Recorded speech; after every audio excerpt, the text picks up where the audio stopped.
June மாதம் 16ஆம் தேதி செவ்வாய்க்கிழமை இன்றைய நாள். தேசிய மருத்துவமனையில் விடாப்பிடியாக உண்ணாவிரதம் இருப்பதாக சொல்லப்படக்கூடிய முன்னாள் அரசு புலனாய்வுத்துறை தலைவர் சுரேஷ் சலேவுக்கு பலாத்காரமாக தாதியர்கள் மருந்துகளை நேற்று புகட்டியதாக ஊடகங்களில் செய்திகள் வெளியாகியிருந்தன. இதேவேளை சுரேஷ் சலே கைதானது முதல் இந்த விசாரணைகளை குழப்பிக்கொண்டு விதவிதமான கற்பனை கதைகளை அளந்து கொண்டிருக்கக்கூடிய விமல் வீரவன்ச, திலீப் ஜெயவீர, உதய கம்மன்பில, சுகேஸ்வர பண்டார போன்றவர்களுக்கு நீதிமன்ற அவமதிப்பு தொடர்பான விசாரணைகள் ஆரம்பமாகி இருப்பதாக சிஐடி கோட்டை நீதிமன்றத்தில் அறிவித்திருக்கிறது. இந்த தகவல்களை எல்லாம் நாம் விரிவாக இந்த பதிவில் பார்க்கலாம். இந்த யூடியூப் சேனலுக்கு நீங்கள் புதிய ஒருவராக இருந்தால் மறக்காமல் சப்ஸ்கிரைப் செய்து உங்களுடைய ஆதரவை தொடர்ந்து வழங்க வேண்டும். சுரேஷ் சலே இந்த நாட்டில் அதிகாரம் மிகு தரப்புகளுக்கு சேவகம் செய்து வந்த ஒரு நபர். நேரடியாகவே சொன்னால் ராஜபக்சேக்களின் நிரந்தர விசுவாசியாக இருந்தவர் என்று சொல்லலாம். சுரேஷ் சலே இந்த நாட்டின் பாதுகாப்பு கட்டமைப்புகளில் தலைமை பொறுப்புகளில் இருந்து கொண்டு ராஜ்யத்துக்கு வேலை செய்தாரா? அப்படி இல்லை என்றால் ஒரு சில தனிப்பட்ட நபர்களினுடைய ஏவல் விலக்கல்கள் படி ஒழுகி வாழ்ந்தாரா என்று சந்தேகப்படக்கூடிய அளவுக்கு அவர் பதவியில் இருந்த காலத்தின் போதும் சரி, இப்போதும் சரி, நடந்து கொண்டிருக்கக்கூடிய சம்பவங்கள் கோடிட்டு காட்டிக் கொண்டிருக்கின்றன. உயிரே போனாலும் தேவையற்ற தரப்பினருக்கோ நபர்களுக்கோ உளவுத்துறை தகவல்களை வழங்க மாட்டேன் என்ற நிலைப்பாட்டில் சுரேஷ் சலே உறுதியாக இருப்பதாக சொல்கிறார் போலீஸ் துறைக்கு பொறுப்பாக இருந்த முன்னாள் அமைச்சர் சரத் வீரசேகர. இது இந்த அளவுக்கு அபத்தமான, வெகுவாக கண்டிக்க வேண்டிய கருத்து என்று பாருங்கள். அதாவது சரத் வீரசேகரவினுடைய கருத்து வெளிப்பார்வைக்கு சர்வ முட்டாள்தனமான ஒன்றாக தோன்றினாலும் இதில் ஒரு செய்தி இருக்கிறது என்றே புரிந்து கொள்ள வேண்டும். சுரேஷ் சலே கடைசி வரை ரகசியங்களுடன் தான் மரணிக்க வேண்டுமே ஒழிய தன்னுடைய எஜமானர்களை எந்த வழியிலும் கை காட்டக்கூடாது என்ற மறைமுக சமிக்ஞை இதில் நன்றாக தெரிகிறது என்றுதான் நாம் புரிந்து கொள்ள வேண்டியிருக்கிறது. இப்படியான நபர்கள் சொல்லக்கூடிய கருத்துக்கள் சுரேஷ் சலேயை போய் அடையும் போது உளவுத்துறை தலைவரான அவர் இந்த கோட் வேர்டுகளினுடைய அர்த்தத்தை உள்வாங்கி அதன்படி காரியமாற்றுவாரா என்றுதான் நம்ப வேண்டி இருக்கிறது. சுரேஷ் சலேவுக்காக பல ஆயிரக்கணக்கானோர் உயிர் துறக்க தயாராகி வருவதாக உதய கம்மன்பில சொன்னதாக ஊடகங்களில் வந்திருந்த செய்தியை எந்த விதத்திலும் குறைத்து மதிப்பிட முடியாது. இதிலும் ஒரு ஆழமான அர்த்தம் புதைந்திருக்கிறது. அதாவது உனக்கு மரணம் என்ற ஒன்று நிகழுமானால் அதை வைத்து பெரும் அரசியல் ஒன்றை நாம் செய்ய தயாராக இருக்கிறோம் என்பதுதான் அதனுடைய அர்த்தம். சுரேஷ் சலே கடந்த பிப்ரவரி மாதம் 25ஆம் தேதி சிஐடியினரால் பயங்கரவாத தடுப்பு சட்டத்தின் கீழ் கைது செய்யப்பட்டார். ஆனால் அன்று முதல் இன்று வரை அவர் விசாரணைகளுக்கு எந்தவித ஒத்துழைப்பும் கொடுக்கவில்லை. லேப்டாப் மற்றும் மொபைல் போன்களினுடைய பாஸ்வேர்டுகளை கூட அவர் வழங்கவில்லை என்றுதான் அறிய கிடைக்கிறது. எப்போது கோட்டாபய ராஜபக்சவுக்கு வெளிநாடு செல்ல தடை விதிக்கப்பட்டதோ அப்போதிருந்து சுரேஷ் சலே வித்தியாசமான கோலங்களை காட்ட தொடங்கியிருக்கிறார். சிஐடி பணிப்பாளர் ஷானி அபேசேகரவை தலைமை விசாரணை குழுவிலிருந்து நீக்க கோரி நீதிமன்றத்தில் மகஜர் அளித்து தோற்றுப்போன சுரேஷ் சலே தனக்கு எலியும் கரப்பான் பூச்சியும் சுற்றுத்திரியும் மட்டமான அறை தந்திருப்பதாக சொல்லி அனுதாபம் தேட முயன்று அதுவும் எடுபடாமல் போனதால் விரக்தி அடைந்த சலே அடுத்ததாக தூக்கிய ஆயுதம்தான் உணவு புறக்கணிப்பு. இதையும் ஒரு பாரிய தந்திர நகர்வாகத்தான் பார்க்க வேண்டும். சுரேஷ் சலேவுக்கு எப்படியோ தடுப்பு காவலில் இருந்து வெளியேற வேண்டிய அவசரம் வந்திருக்கிறது. ஆனால் ஷானி அபேசேகர என்ற கோட்டையை தாண்டி பாய்வது என்பது சாத்தியம் அல்ல என்று தெரியும். அவர் சொல்வதையெல்லாம் கேட்பதற்கும் கண்ணசைவுக்கு வந்து உபசாரம் செய்வதற்கும் இருந்த ஆட்களும் ஆட்சியும் இப்போது இல்லை என்றும் அவருக்கு தெரியும். இதனால்தான் தன்னை பலவீனமாக்கிக் கொள்ள உண்ணாவிரத நாடகத்தை ஆரம்பித்திருக்கிறார் என்று புலனாய்வு ஊடகவியலாளர்கள் கருதுகிறார்கள். அந்த உண்ணாவிரத கூத்து நன்கு வேலை செய்தது.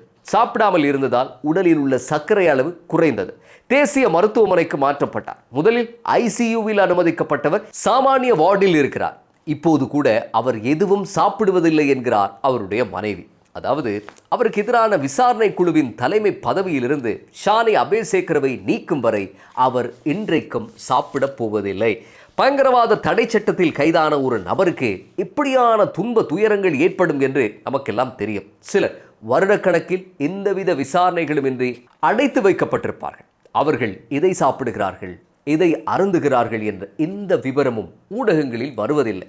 ஆனால் பிடிஏயில் கைது செய்யப்பட்டிருக்கக்கூடிய சூப்பர் லக்ஷரி கைதியான சுரேஷ் சலேவுக்கோ சகல கொடுப்பினைகளும் உண்டு.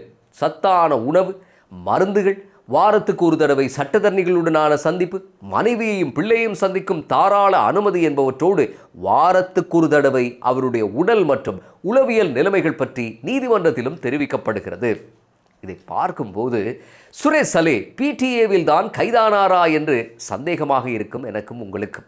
உண்மையில் சுரேஷ் சலே பிடிஏயில் கைதான போதிலும் மிக உன்னதமாக கவனிக்கப்படுகிறார்.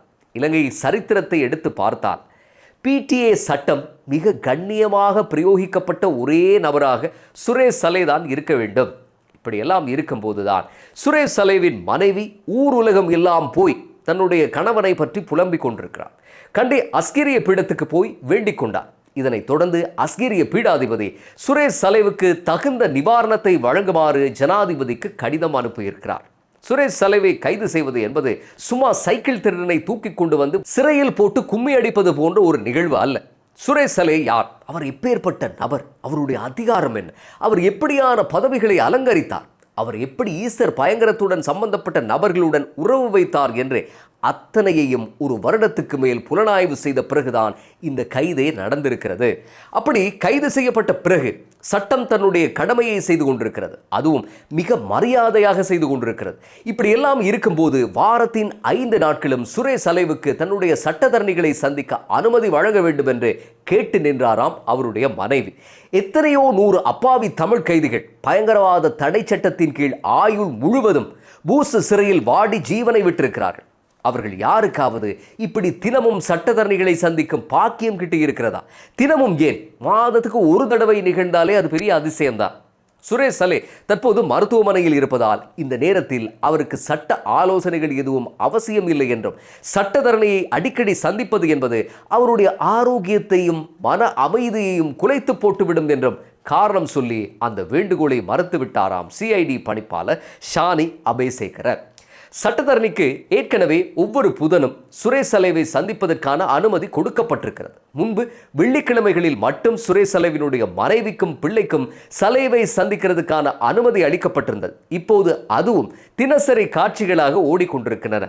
அதாவது தினமும் அவர்கள் சந்திக்கிறார்களாம். பிடிஏ என்ற பயங்கரவாத தடை சட்டம் முன்னாள் ஜனாதிபதி JR ஜெயவர்தனவினுடைய காலத்தில் 1979ஆம் ஆண்டு அறிமுகப்படுத்தப்பட்டது முதல் ரணசிங்க பிரேமதாச, DB விஜயதுங்க, சந்திரிகா குமாரதுங்க, மஹிந்த ராஜபக்ச, மைத்ரிபால சிறிசேன, கோட்டாபய ராஜபக்ச என்று சொல்லி ஏகப்பட்ட ஜனாதிபதிகள் எத்தனையோ சந்தேக நபர்களை தடுத்து வைக்க தங்களுடைய கையொப்பங்களை இட்டிருக்கிறார்கள். ஆனால் அவர்கள் ஆட்சி காலத்தில் இப்போது சுரேஷ் சலே இருப்பது போல ஒரு சொகுசான கைதி அடைத்து வைக்கப்பட்டதே இல்லை என்றுதான் சொல்ல வேண்டும். ஆனால் இப்படியெல்லாம் சொகுசு சௌந்தரியங்கள் வழங்கப்பட்ட நபர் தன் மீதான குற்றச்சாட்டுக்களை துடைத்து எறிந்து நீதிமன்றத்தில் வழக்காடி வென்று வருவதை விட்டுவிட்டு சாப்பிடாமல் அடம்பிடிப்பதும் தன் உடல்நிலையை கருத்தில் கொள்ளாது தன்னை தானே அழித்துக் கொள்ள முயற்சிப்பதும் பலத்த சந்தேகத்தை ஏற்படுத்தி இருக்கிறது. சுரேஷ் சலே மரணம் அடைந்து அவரோடு சேர்ந்து மொபைல் போனும் லேப்டாப்பும் இதர மர்மங்களும் புதையுண்டு போக வேண்டும் என்று ஒரு கூட்டம் நினைக்கிறது.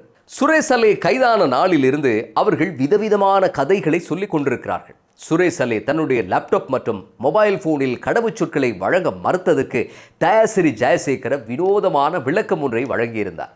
2009ஆம் ஆண்டு யுத்த காலத்திலிருந்து சேமிக்கப்பட்ட அரச ரகசியங்கள் எல்லாம் அந்த லேப்டாப்பில் இருப்பதாகவும் அவற்றை வெளிப்படுத்த முடியாது என்றும் சொல்லியிருந்தார் தயாசிரி. அப்படி என்றால் சுரேஷ் சலே இன்னமும் 2009ஆம் ஆண்டு காலத்திலிருந்து பாவிக்கும் லேப்டாப்பை மாற்றவில்லை என்றுதானே அர்த்தம் கொள்ள வேண்டியிருக்கிறது. அரச புலனாய்வு பிரிவின் தலைவராக, இராணுவ புலனாய்வு பிரிவின் தலைவராக எத்தனை நவீன லேப்டாப்புகளை சுரேஷ் சலே பாவித்திருக்க வேண்டும் சொல்லுங்கள். ஆனால் தயாசிரி சொல்வதை பார்த்தால் அந்த கால பென்டியம் 4 ரக ஒரு டப்பாவை தான் சுரேஷ் சலே இன்னமும் பாவித்துக் கொண்டிருந்தாரா என்று சந்தேகமாக இருக்கிறது. அது யாருக்குமே வரக்கூடிய ஒரு சந்தேகம். அடுத்ததாக யாருக்கும் வெளிப்படுத்த முடியாது என்ற அந்த வாக்கியங்களை கவனித்து பாருங்கள். இதைத்தான் சற்று மெருகூட்டி சரத் வீரசேகர உயிரே போனாலும் தேவையற்ற தரப்பினருக்கு உளவுத்துறை தகவல்களை வழங்க முடியாது என்கிறார்.